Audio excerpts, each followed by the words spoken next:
I'm Adrienne, and I welcome you to the Intention Sessions podcast. I want to inspire our most intentional living. In each episode, we'll talk to remarkable individuals who will share their authentic journeys and their insights with us. They're going to remind us that life's complexities can be our greatest teachers, and that intentional living can be expressed in an infinite number of ways. I hope you find some inspiration for your most intentional life right here.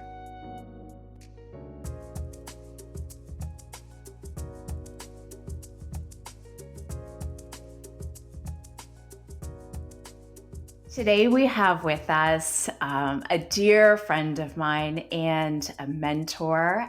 Asha Frost is an Ojibwe medicine woman, healer, and spiritual mentor. She is a member of the Chippewas of Nawash First Nation. As a soul seer and visionary, Asha believes that we can all reclaim our roots and deepest medicines.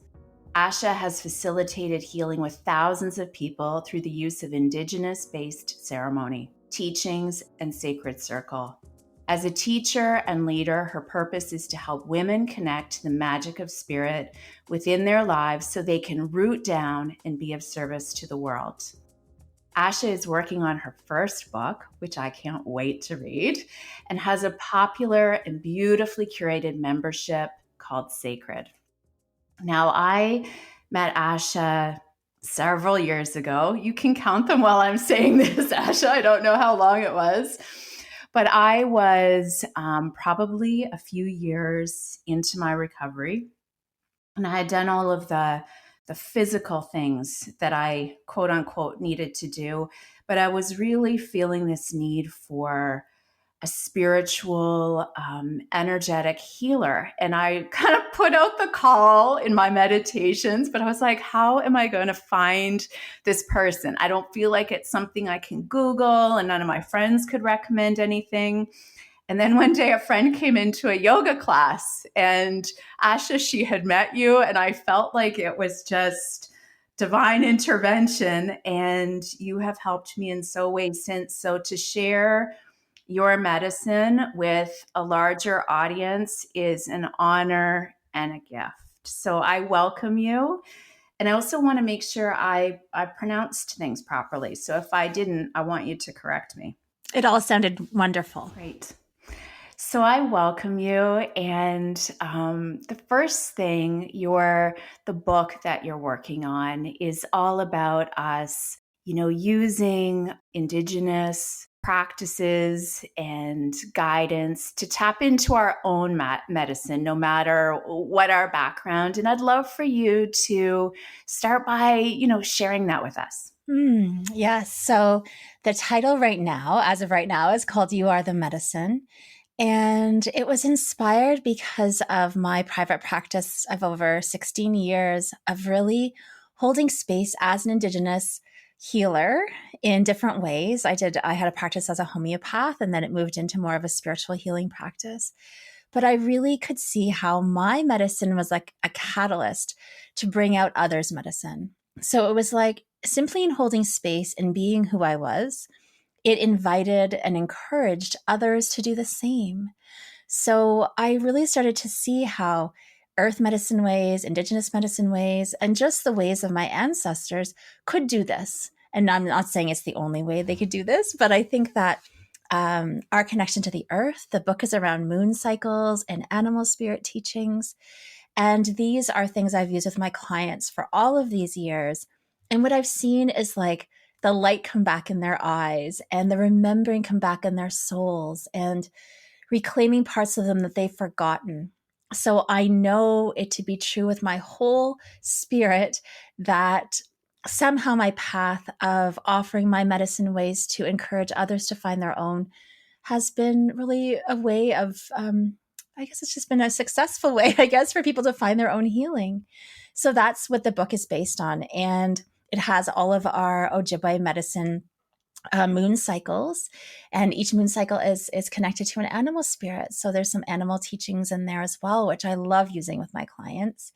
And I love seeing how they how they shine after they're in that space of remembering.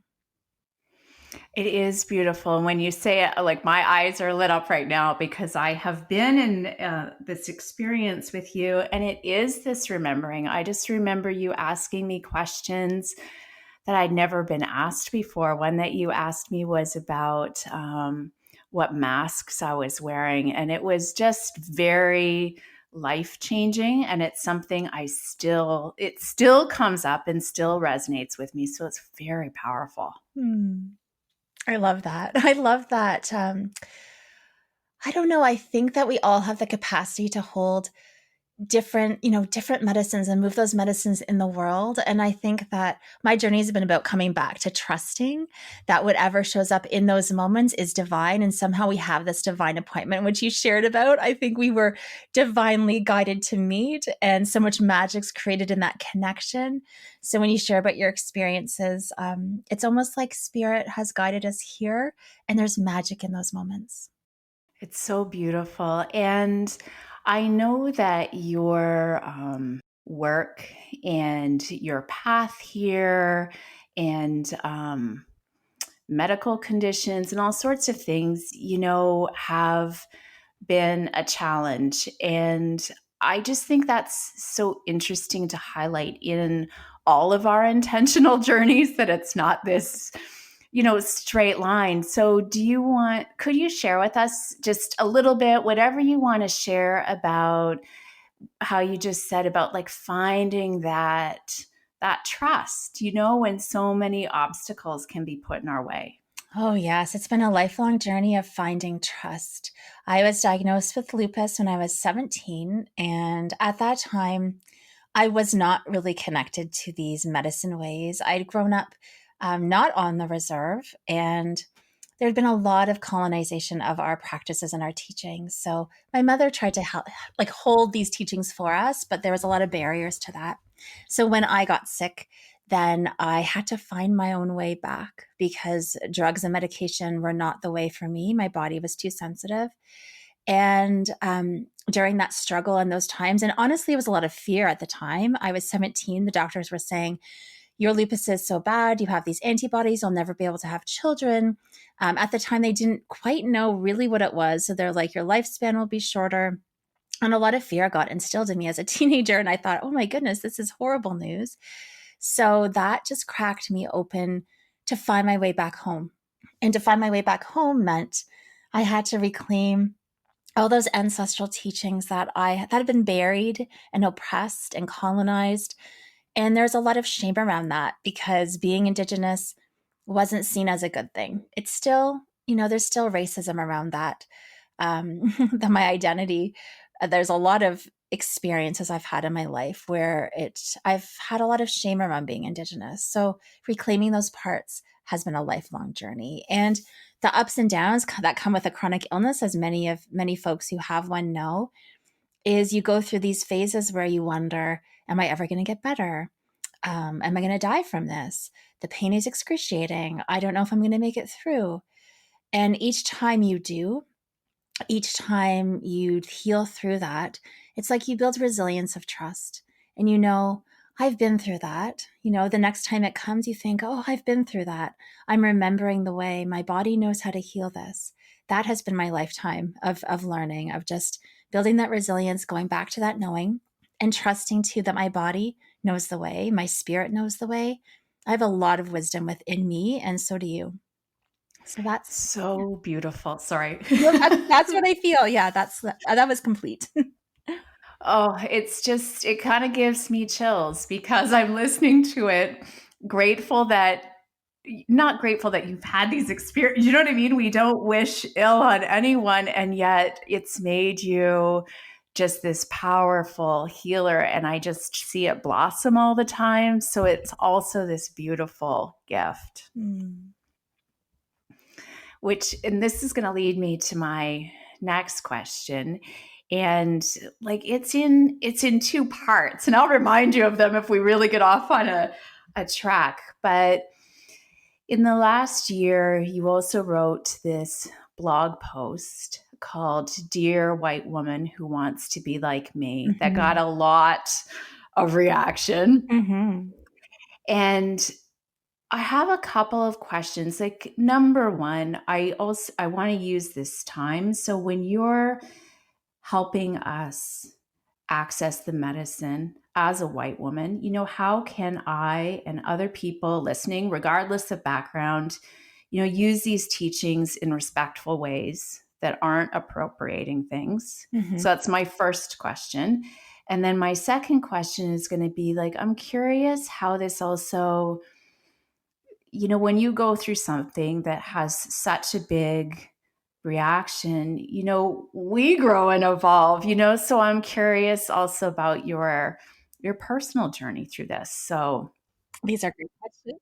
whatever you want to share with you, I welcome. Yes. So, okay. How to not appropriate. I think I can only speak for myself. I don't speak for all Indigenous people in any way because we're not monolithic like that. We all have our Of own course. our own being, right? But I can only speak for myself, and because I serve the majority of my community is white and non-Indigenous, and because I serve that portion of the community, I have always said that if you want to use these teachings, because I'm not going to be the sage police, I'm not going to be the dream catcher police, I'm not going to tell you what to do or not. I believe this is between you and Creator, or you and the universe, or whoever, whatever higher power you might be connected to. Ultimately, only you know how sacred you're keeping these teachings, how respectful you are being with them. So I don't think anybody can tell you you're doing it wrong, because only you know, and it's between you and whoever you believe in, that higher power. So the way that you can use these teachings is, the first thing I think is really honoring who they come from and the stories, the history of where they come from. Knowing things about our history. We are in Canada, and people think that Canada is this beautiful, perfect place to live in, but Canada is very racist for our Indigenous people. We don't have clean water on so many of our First Nations. That is racism. That's environmental racism. We dump all of our waste near First Nations or on First Nations. That is racism. We just don't see. I invite people to really think about any bias they may have had growing up around Indigenous people, or what thoughts they might have thought, or things they may have heard, and just being honest with themselves. So I think if you're going to use these medicines, know the history. Know that these medicines and practices were outlawed. Some of them were outlawed to my grandparents' generation. They were taken away from their homes as children and put in residential schools. Know the history of that. Know the pain of that. Just know the pain of how many of our women go missing and murdered, and nobody cares. Just know about these things if you're going to use them, because that's what you're carrying in your hands. That's what you're carrying in your hearts. And if you can open your heart and eyes to these stories, and they're not stories, there's these truths, then I believe you're holding the whole picture. And if you're holding the whole picture, then you will have a deeper connection to the medicines and to the teachings, because you know where they're coming from, and you know how difficult it is for somebody like me to be sharing them with you. So that would be my first thing about how to be in right relationship, I think, is to hold the shadow and the light of these teachings, and also the people who they're coming from, who are living this reality every single day. Because otherwise you're just taking from somebody and you're leaving the rest behind. And that's really harmful. The It is. second, I think yeah. it's such a powerful reminder. And sorry for interrupting Oh you no, that's again. Please okay. keep going. No, I was just gonna say what came forward is like being really aware. Like there are things that are um very appropriative that we know about, but I know some folks don't, like wearing a headdress. Wearing a headdress and being naked on Instagram it's that's not respectful in any way. Headdresses were actually not worn by women, and they are like a really huge honor. So there are things that we see in social media that are really inappropriate and really harmful. It's not even somebody saying you are wrong. It's just, this is really harmful. And if somebody Hmm. says to me, this harmed me, you hurt me, then I come and I say, I'm sorry. How can I do better? I didn't know. So I think it's really important somehow that we can hold compassion for ourselves in the not knowing, because immediately we want to defend. Immediately we want to somehow, you know, be like, oh my goodness, like get rid of the shame, I guess, right? I didn't know. I Hmm. didn't know. But if we could lean back and just listen and think, this is harming somebody. If I harmed my child, I would say sorry. So I'm always curious about this, about why we can't collectively just kind of lean into the person who's saying this harmed me and just be curious and just ask questions like, why, how did this harm you? I'm so sorry. How can I do better? And then once we know, we can do better. So those are the points that kind of come forward the most in these conversations, I think. I just think that's so important. I was having a different conversation with someone just recently, but it's true, right? Like sometimes if people don't know, it's just a beautiful opening for education, right? So yeah, and just to not, I think the defensiveness is just, it's limiting. And it's like with everything, like we don't know what we don't know. And there's a lot that we don't know. It's so true. And I think the other part of that, because it's something that I noticed, we will talk about the letter and the kind of fallout or the aftermath of that, but was okay, it's easy to educate yourself these days. In this time, we have access to so many resources. So I will tell you that folks of color are going through the trauma, are going through the pain, are going through the racism. Please do not put more on them to educate you. So it's really easy to Google I appropriation and start reading that's, about it. yeah, that makes a lot of sense. And I think that that's like a really important thing because what I noticed when that letter released is the number of DMs that came that wanted me to further educate was so exhausting. And I thought, I Okay. showed up in this way. I already shared about this. It was very traumatizing for me to step up and share it. And now you want more. And that's very common with white fragility and with a lot of the ways that our society is set up as we demand more labor from those who are already giving so much. That's very fair. It's really important. And how was your experience through all of this? Like, so I know that, yeah, when I can only imagine when you're getting all of these DMs and all of this, any feedback is emotionally exhausting. Yeah, there was a lot of beautiful feedback and I tried to focus on that at the time because I remember Yeah. I did not release that letter thinking it was going to go viral. Hmm. It had been in my heart for probably 10 years and it was a result of shaking. I'd been shaking for like every time I saw a non-Indigenous person singing drum songs that had taken me so long to learn and feel like I'm not worthy of even singing these. How are you singing them?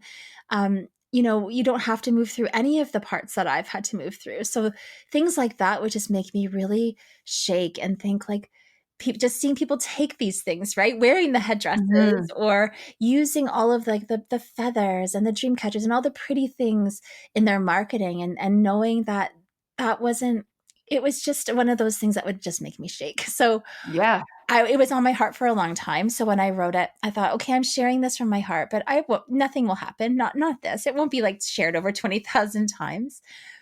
And then when it was sort of like I was really vulnerable. And then the Hmm. responses started coming. So I wasn't prepared. So I don't think that I had like really prepared myself for that type of exposure and that type of visibility. But here it was. I couldn't go back, Yeah. right? So it was a learning opportunity for me, and I had to see it that way. So I'd say the most exhausting part of it was just again trying to explain to people who are defending. So I got a lot of Yeah. inbox messages, and people just like to inbox you. Like they just like to message you. They just think that you have all the time in the world. Yes, I I'm familiar. Yes, right? And you have to, I've got 2 young children. I was trying to like maintain my own mental health, and people would come and they'd say things like, but I had a past life where I was a Cherokee, then I'm allowed to use these things. Or, what do you mean? Why am I not allowed? Like, it's just all of this defensive energy and trying to explain themselves to me. And I was just like, I don't need your explanation. I'm not saying like it's again between you and creator. This is from my heart, and however it lands is your responsibility to take care of. You can't put it Yeah. back on me. So that was probably the most exhausting, was getting a lot of those types of comments. And it got so bad, I'm being really honest, is that I went into a trauma response, a freeze response, and I could not check my email for a month because I just did not know what I was opening my inbox up to. I couldn't check my Facebook business page for about a month. I needed a friend to go in and help to filter through the mean comments. Mm-hmm. And I had to turn the comments off of the post because there was a lot of beautiful things, but there was a lot of harmful things too. And people were really angry, and all of that was projected onto me. And this was Indigenous people, this was non-Indigenous people, this was everybody. It shook everybody up. Wow. I'm glad though that you had the inner knowing or whatever, however you want to describe it. And maybe you have a better word for it because it's not coming to me, but to step away from it, to not allow yourself to be bombarded with it when it was just too much energy. Yeah, it really is. And I know that some people have teams, right, to go through this and to go through all of the comments and do that stuff for them. And I'd say I sort of wish that I had planned that out and had somebody that I'd hire to do that for me, because I didn't know it was going to go like this, but it did. And then on the flip side, because there's always that, right? There's always the shadow and the light. Yes. It got me all this visibility. It grew my Instagram account. It actually opened up this opportunity for this Hay House book proposal as well, because I think I realized that I have something important to say. And apparently in getting one of the mentorship spots, Hay House did too. So I think that it was birthing something new for me too. And it still is. Like, that was I think I released that last July, and the ripple effect of it is still happening. Well, and when you say that too, like, you can tell me if I'm way off base, because sometimes I am. But, where you say when people, are in charge of their own education, part of me too was like, I do love your membership and your Instagram account, because I do want to learn these things from you, because I honor your journey, and I want to hear them from you because I trust you. That's really lovely to say. And I think I think about that a lot. And I know a lot of people, even during this time right now, are looking for that leadership, right? And for somebody to say, well, this is the right way, this is the wrong way. And I always say, like, I can be your guide. I can be that, that catalyst, and ultimately your own wisdom and your own connection and your own work is so much more powerful. So yeah, I think that is something that I think I turned back to people and said, like, here's what I offer you. Now, what are you going to do with it?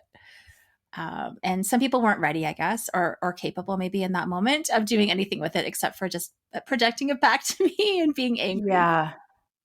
That's the hard part, right? Is that it's all the projections, and people are responsible for their own work, but it takes a long time for all of us to learn that we're responsible for our own work. It does. And I'll say, like, I wish I was all for agreements during that time, like, don't take things personally, and what people say about you is none of your business, all of those things we hear.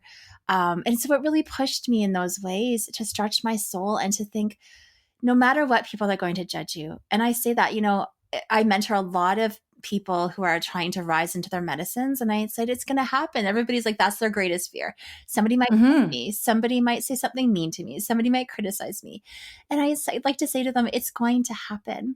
I will say, the more you rise, the more you shine your light, it attracts those things.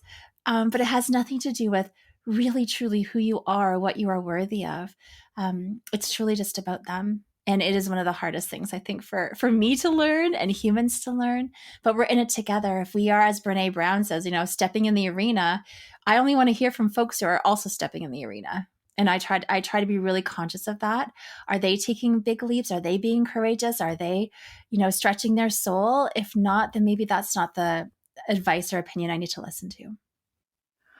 I couldn't agree with you more. And it just reminds me of two things. And the first thing is, clearly there need to be conversations around this. Like, you sparked this conversation. And so that's important, as uncomfortable as it is for you and me and everybody else, but it's an important conversation to have. So it took a lot of bravery. And then the other part is like, I just think of when I've shared vulnerable things, is like, you can't argue with the truth. When you speak from your soul as you did, because it's your truth, you don't have an agenda. You're not going after, followers. That was a byproduct, Yeah. etc. But when you're just speaking your truth, it can't be argued with. People can have different viewpoints, but your truth is your truth. And that's incredibly powerful. That's so true. And I think if we can remember that too, and sometimes our truth is like, it can be so healing. Like the shaking that I would experience, sometimes it'll come back. And in those moments, I'll think, what truth needs to be expressed now? Because my body's showing me. So speaking our truth in those ways also, we are here to heal. And if we don't speak it, it's going to get stuck somewhere and expressed in our physical bodies. And I had to remember that through that time. Like, if I don't speak this right now, then I will get sick. And this whole Yes. journey will be for nothing because I want to be well. So that's Mhm. non-negotiable. Well, and this is also, showing people and reminding us all that, yeah, when we're living on purpose and in our truth,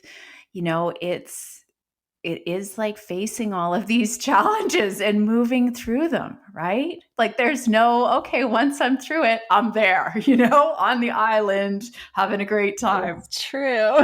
It's so it's so funny. Like, I think we can look outside of ourselves sometimes and think, wow, that person's so brave, or they just seem to be able to do this with ease. And I think it's so important to talk about the wholeness of all of the experiences because we're all human and you aren't alone. I just think like the more we can talk about this, I know for me, when I see like somebody who I admire or I follow or sort of that mentors me, and they actually share vulnerably and they say, this is really hard for me, then I just feel like, oh my goodness, I'm not alone. And that feeling is everything for me.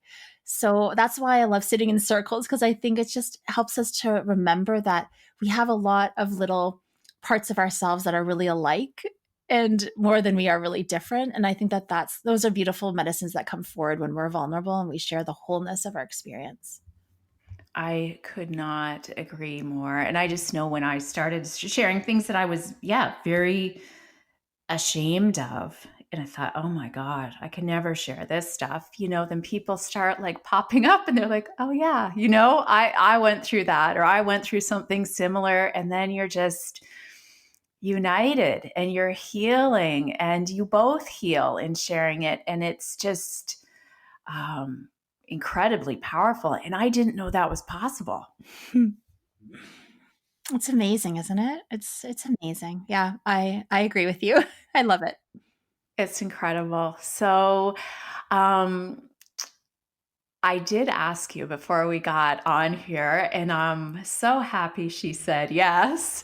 Asha is going to lead us in a journey. So, Asha, it's, what this is all unscripted. So, whatever is coming up for you in the moment, I've just found your journeys to be, they just bring me to a place that I didn't even know I could access. And they provide me with a rich, like, new experience and way of looking at things. So I'm really grateful that you're sharing this with us. And I invite you to go for it. Amazing. So, if you've never worked with me before, I just encourage you to trust yourself, to trust, I'm a seer, so I see things in my vision, but you might be somebody who experiences things through sensation in your body, or maybe you hear things through your ears, or maybe you just know things. So I encourage you to really experience it how you want to experience it. And there's no right or wrong way. I'm going to get you to close your eyes, take some nice full breaths in. And as you breathe, feel the fullness of your body from head to toe. Allow yourself to feel your feet on the floor.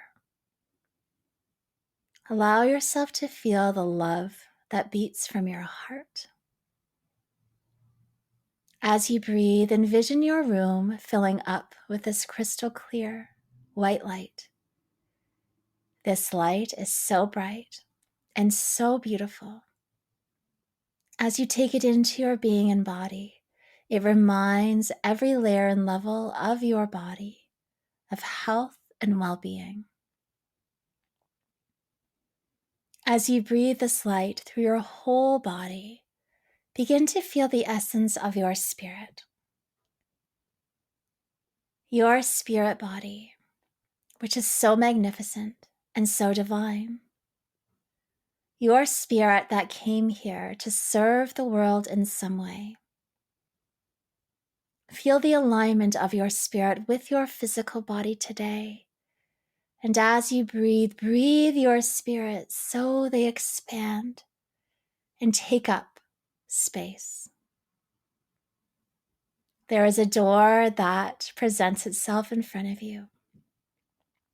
Feel your spirit body guiding you today through this door that is filled with rainbow light. Nadwe Naguyabkwe, Indishnakas.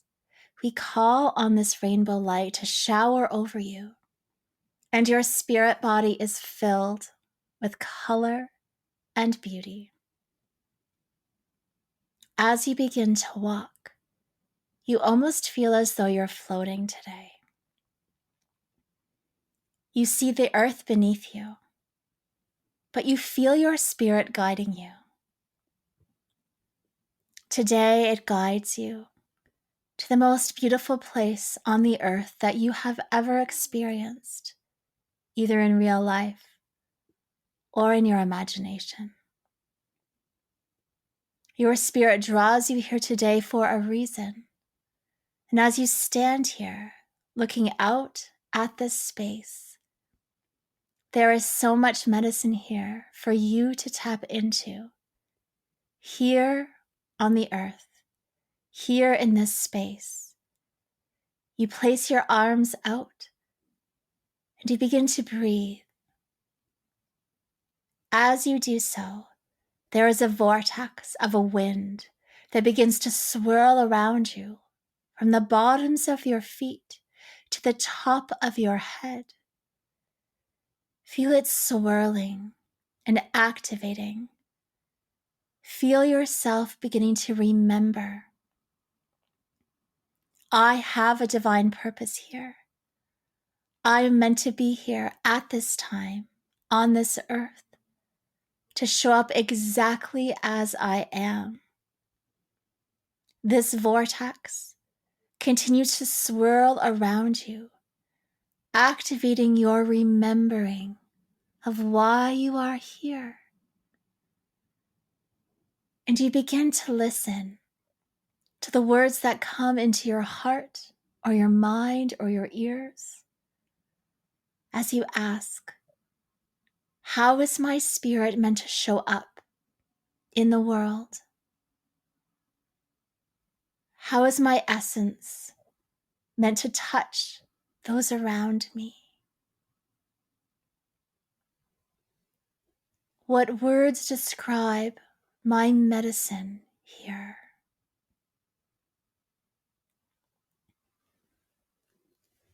And as the swirling happens, you take another breath, and coming before you in some way is an animal spirit that deeply represents who you are at a soul level, how your medicine touches the earth. Feel it, experience it, and trust what you get. You wrap your arms around this animal today. You say, thank you. Thank you for reminding me of who I am. Thank you. And you feel your spirit body go back to that path. But this time you're moving differently. You're holding those words and those energies. You're aligned with that animal medicine now, carrying yourself, holding yourself, standing strong in who you are. You beam that out from your heart into the world now.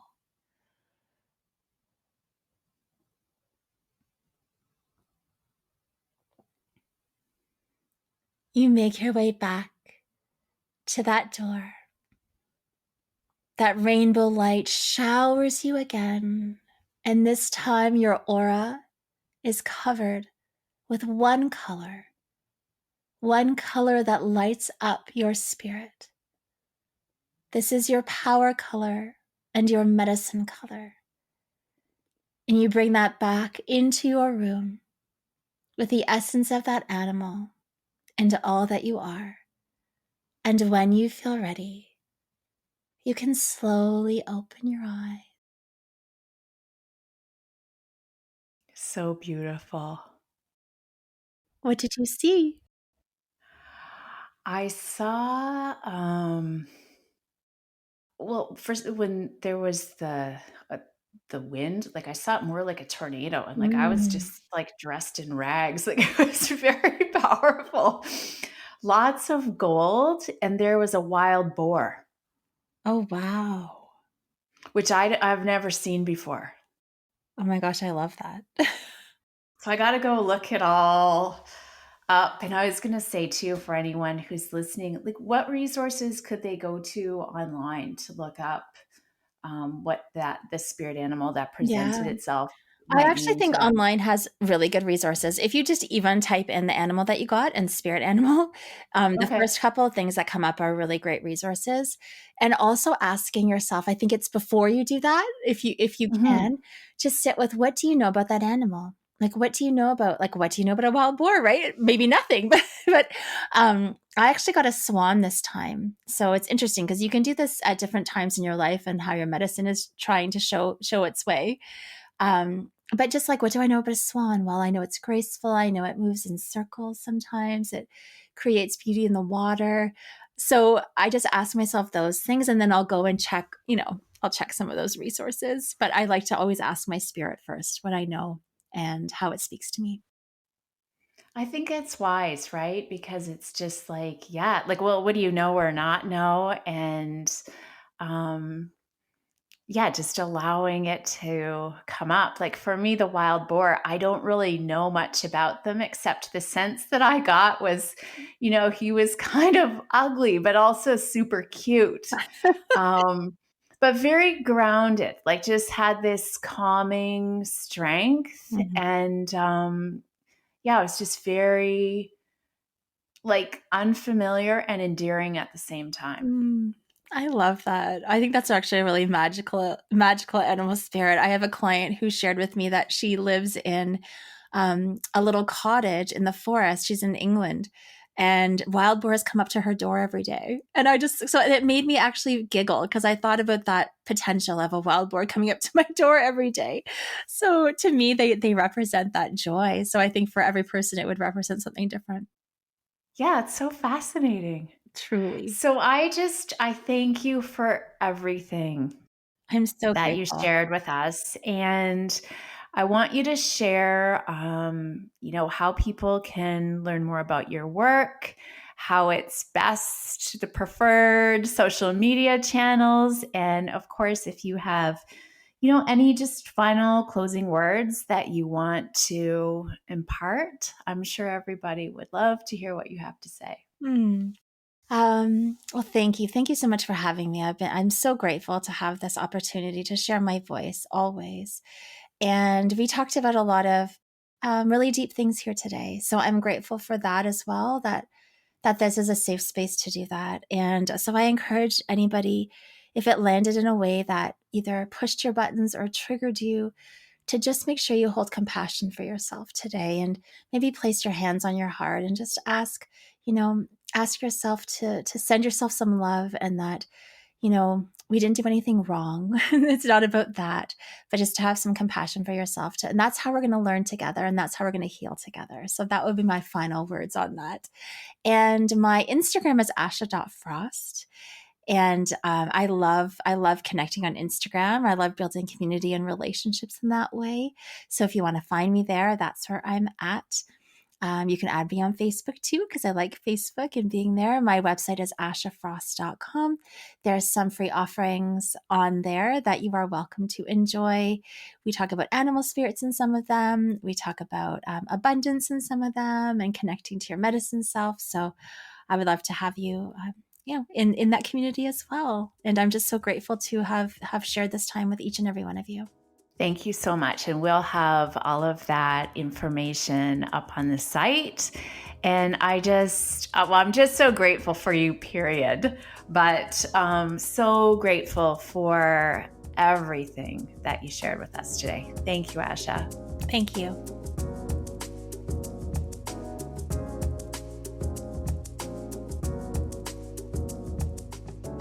Thank you for listening. May some of the wisdom shared here inspire your most intentional living.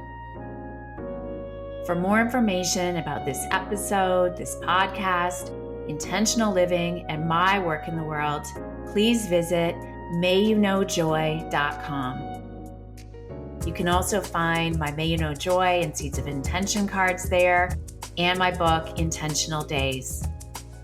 You'll also find details for the Intentional Days membership, where you can gain access to a thriving community of intentional souls and lots of regular inspiration. I've got you covered. Until next time, I wish you great joy and many intentional days.